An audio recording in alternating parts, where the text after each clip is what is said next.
Hello and welcome to the Big Seven Stories on Wells Television. I am Bolanle Udueku Ayola. Every week we count down the 7 stories that everyone is talking about, from the news that shakes the nation to the events shaping our world. If it made the headlines, it's right here. Let's get into the Big Seven. The Speaker of the House of Representatives, Tajuddin Abbas, has raised concerns over Nigeria's rising debt profile. The Speaker of the House of Representatives, Tajuddin Abbas, has raised concern over Nigeria's rising debt profile, warning that the country may be heading into dangerous waters. Fresh figures from the Debt Management Office, the DMO, puts Nigeria's total public debt at 149.39 trillion naira as at the first quarter of 2025, which is up from 121.7 trillion naira in the same period last year. Now, domestic borrowings are accounting for about 53% of this debt, while external loans make up 47%. Abbas, who was represented by House Leader Professor Julius Iyonwere at the 11th Annual Conference of the West Africa Association of Public Accounts Committees in Abuja on Monday, 8th September, noted that Nigeria's debt to GDP ratio now stands at 52%, which is far above the statutory ceiling of 40%. Let's take a look at some of the borrowings. Now, the rail projects, for example, the Abuja to Kaduna to Kano standard gauge, which was a $1.2 billion loan gotten from the China Exim loan. It was delayed and currently at 20% completion. There are some gaps that are stalling that work. The Lagos-Ibadan rail, which is from the Chinese funding, it's operational, but its expansion to Kano has been stalled. For power projects, the Zungeru hydroelectric plant, taken from the $1.3 billion Chinese loan, was completed in 2023 and handed to concessionaires, but the grid instability is limiting impact. Also, the Mambila hydro project, from the $5.8 billion loan plan, is currently stalled due to legal disputes and there's no visible progress. Now, let's move to roads and infrastructure. The Abuja-Kano road, which is gotten from the Sukuk and external borrowings, the Sukuk bonds as well as external borrowings, is still under construction with so many delays. Also, the second Niger bridge, which is partly financed by borrowings, completed in 2023 and now in use. For education and social spending, the NEL Fund, that's the Nigerian Education Loan Fund, between 2024 to 2025 was funded by borrowings and bonds. It's been launched and there are beneficiaries who have, been able to get the NEL Fund loan. Now, the total debt service impacts.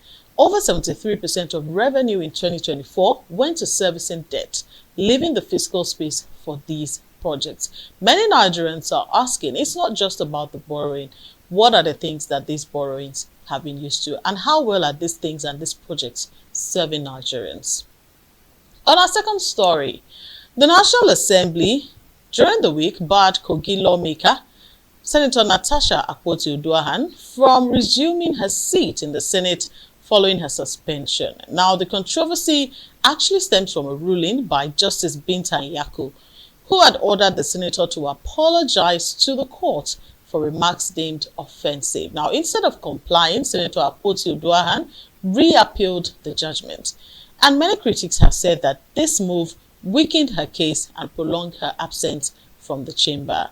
Now, during the week, the clerk of the National Assembly cited the principle of sub judice, which means the matter remains before the court. Now, he cited this principle as grounds to deny her entry. But the question remains over whether the clerk has such powers. Past cases, are showing us mixed signal. For example, the case of Ovie Omagege, who returned to plenary after challenging his suspension. Also, Senator Dino Melaye back then, whose recall battle did not stop him from resuming. We also have Senator Okpe Mbamdele, who once faced sanctions, but later reclaimed his legislative seat. Now, this saga has not ended. We still look forward to seeing what is going to happen, such that this Senator Natasha Akpoti-Uduaghan, is able to return to her seat and her office and serve the people of Kogi State. On our third story on the Big Seven Stories for today, there's been a standoff between Nupeng and the Dangote refinery. Now, at the center of this standoff between Nupeng and the Dangote refineries is a controversial clause in the drivers' contract, which, according to Nupeng, bars them from joining trade unions. Now, Nupeng is arguing that this clause violates both the Nigerian Constitution and the Trade Union Act, which apparently guarantees every worker the right to freely associate. Nupeng, responded with a strike notice, one that is going to resist what it called union busting tactics at Africa's biggest refinery. Now, tensions, eased briefly during the week on September 9, after a memorandum of understanding was signed at the Federal Ministry of Labour. And according to that MOU, it was pledged that unionization would begin immediately and be completed within 2 weeks. That's between September 9 to September 22. Also, that no worker would be victimized. But coming from that meeting, just barely 2 days later, Nupeng came out again to say that the actions of the management of Dangote Refinery ever since they signed the MOU, has shown the motive to expand direct distribution, that it was meant to crush Nupeng itself. Now, if you're wondering what this direct distribution is about, I'll tell you in a bit. But Nupeng has even labeled Dangote's free delivery reduced price rollout as a Greek gift designed to undercut independent operators. The government has since then waded in. The DSS summoned both parties, and the federal government ordered that the MOU be implemented. Nupeng, on the other hand, suspended the strike action, after that. And we're looking forward to what's happening. So basically, Dangote Refineries has said it was going to purchase CNG trucks, hire drivers, and see how, it would be able to distribute petrol directly to the petrol station owners, and even went ahead to say that, we're going to give free delivery to petrol stations, so just reach out to us. And of course, that there's a lot of middlemen when it comes to Nigeria's oil and gas sector, and this is a very big problem for so many unions, not just Nupeng, Pengasan, NATO, and the likes. Moving on to our next story on the Big 7 stories, the Nigerian Association of Resident Doctors, NARD, declared a nationwide strike. They accused the federal government of failing to meet its welfare and funding demands. Now, the union apparently had given a 10-day ultimatum that expired this week, followed by a 24-hour grace period. And because there's been no concrete action from the government, doctors across teaching hospitals and federal medical centers on Friday withdrew their services. NARD confirmed the commencement of the strike in a message titled Declaration of Strike Action. This message was signed by the Secretary General of the NARD, Dr. Oluwashola Odumbaku, on Friday. And I'll just take it word for word. He says, "Good morning, NEC members. Thank you all for your continued cooperation and understanding. As clearly stated in our earlier communique, the strike is scheduled to commence at 8 a.m. today, which is Friday. That's the Friday that's passed." He went on to say that all center leaderships are expected to guide their members accordingly. Further updates will be communicated to the NEC members in due course. Now, the NARD is saying that some of their key demands include the immediate payment of salary arrears, increased hazard allowances, and the release of funds for residency training. Now, this strike, unfortunately, is leaving thousands of patients stranded in public hospitals. For example, the University College Hospital, UCH, Ibadan. On Friday, patients that spoke to the News Agency of Nigeria said that doctors only attended to people up until 8 a.m. because that was when the strike started. And, at 8 a.m., they told everyone to go home. So they weren't taking in any new patients. Now, also at the University of Ilorin Teaching Hospital as well, the strike commenced. Only consultants and nurses have been left to manage these emergencies. The Minister of State for Health, Isaac Salako, spoke on national television during the week. He expressed optimism. He said they were in talks with NARD and that the strike can be prevented or cancelled. We look forward to, the outcome of these talks and hope that our doctors can be responded to positively so that they can go back to work. On our next story on the Big 7 stories, Nepal has been rocked by a youth-led uprising that started with something as simple as social media. But when the government announced a ban on 26 platforms, including Facebook, Instagram, and WhatsApp, officials claimed that it was about regulation and reducing misinformation. But for the young Nepalese, many of them, got locked out of remote jobs, and they've been disillusioned with years of corruption. The ban for them felt like a direct attack on their freedom of speech and a symbol of political class out of touch with reality. And as a result of this, protests spread quickly. First, the protests were peaceful, then they got more intense, and within a few days, security forces were firing tear gas and live bullets at the capital, Kathmandu, and at least 19 people were killed and scores injured as crowds of young people clashed with the police. They stormed government buildings and they even breached parts of parliament.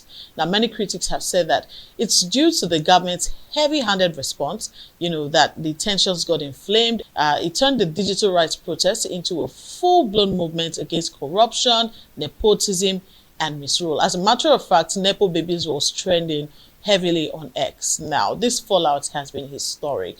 It's brought about a couple of changes. The Prime Minister, KP Sharma Oli, resigned after losing control of the streets. The parliament has been dissolved, and in a stunning shift, former Chief Justice Sushila Karki has been sworn in as Nepal's first female Prime Minister to head an interim administration. Now, elections in Nepal are now scheduled for March 2026. Meanwhile, the social media ban has been lifted and several ministers have resigned under pressure. But the big question remains, where does Nepal go from here? These Gen Z protesters who filled the streets have forced change, but now they're demanding real accountability. They're demanding better governance and economic reform. Moving on to our next story on the Big 7 Stories. This is in the United States of America, where conservative activist Charlie Kirk is dead. He was shot on the neck and killed while speaking at Utah Valley University during his American comeback tour. Kirk, who was aged 31 as at the time of his death, was the founder of Turning Point USA, a group known for pushing conservative and Christian values like free speech, pro-gun rights, and opposition to abortion. Now, the suspect in this shooting is 22-year-old Tyler Robinson, of Washington, Utah, and investigators are saying that he had grown more political in recent years, openly disliked Kirk, and even texted about getting a rifle before the attack. At the crime scene, investigators found bullet casings with engravings mocking Kirk. Now, Robinson, who is the suspect in this matter, now faces aggravated murder charges. The thing is, in Utah, there's capital crime. This means that the death penalty is on the table in Utah, and prosecutors are yet to say if they're going to push for the death penalty for the suspect. Meanwhile, President Donald Trump, who is a close ally of Kirk, calls the killing a heinous assassination and a dark moment for America. He ordered flags to be flown at half-mast at federal buildings and embassies, and he demanded that the suspect face the death penalty. The case is already fueling debate about political violence, free speech, and America's rising polarization. And on our last story on the Big 7 Stories for today, celebrity chef Hilda Bassi has cooked up another record attempt, a pot of jollof rice that was so massive it had to be lifted by a caterpillar. Now, this event was held on Friday at Eco Hotels in Lagos, and it produced enough rice to feed more than 20,000 people. Picture this. The rice was ready as of some minutes past 3 a.m. on Saturday, and by daybreak, this is around like 8 a.m., 9 a.m., there was still enough rice left in the pot to feed people. Now, this pot, this custom-made pot, 6 meters tall and wide, it held over 22,000 liters. She had initially planned to cook 250 bags of rice, but she eventually had to scale down to 200 bags after the giant pot buckled during weighing. Still, the servings were free and the festival atmosphere kept spirits high.